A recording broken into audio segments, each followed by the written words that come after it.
ভোলা সদর উপজেলার ভবানীপুর গ্রামে মেঘনা নদীর তীর ঘেঁষে নির্মিত হয়েছে আধুনিক মৎস্য অবতরণ কেন্দ্র।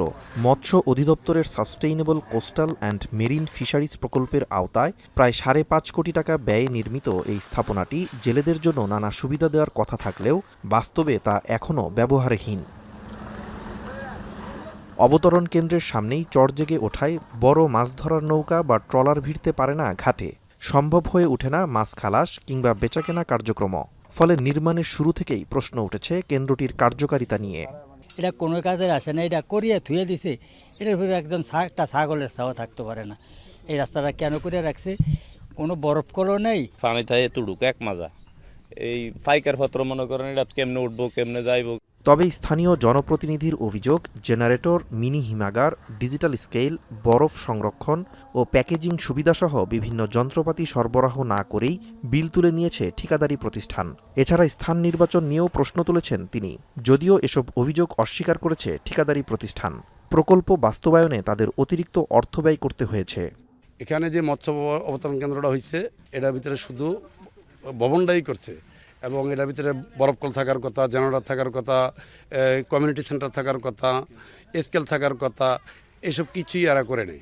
সিঁড়িটা যেটা ওইটা ডিজাইনই ছিল না, পরবর্তী ডিজাইনে দিছে লাস্টবারে, তখন আমরা ওইটার পাইলিং আর করি নাই। পরবর্তীবারে ওরা পাইলিং চেঞ্জ করে ফুটিং ফাউন্ডেশন দিয়েছে, সেইটা আমরা করে দিছি। এখন ওই মেম্বার সাহেবের অভিযোগ যাবতীয় যা, এখন ওনার মন মতো না হইলে তো ওনার অভিযোগ থাকবেই।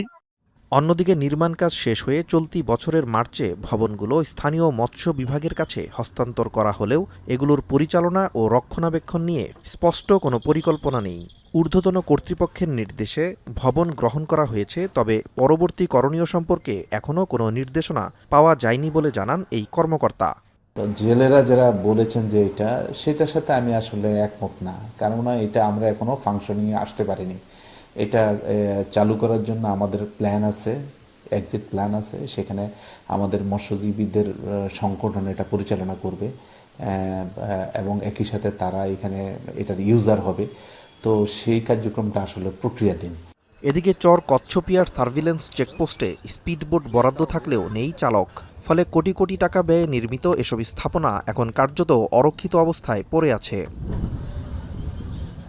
জেলেদের কল্যাণ ও মৎস্যখাতের উন্নয়নের লক্ষ্য নিয়ে নির্মিত এসব স্থাপনা শেষ পর্যন্ত কাজে লাগবে নাকি কোটি টাকার প্রকল্পগুলো পরিত্যক্ত ভবনেই পরিণত হবে, সেই প্রশ্ন এখন স্থানীয়দের।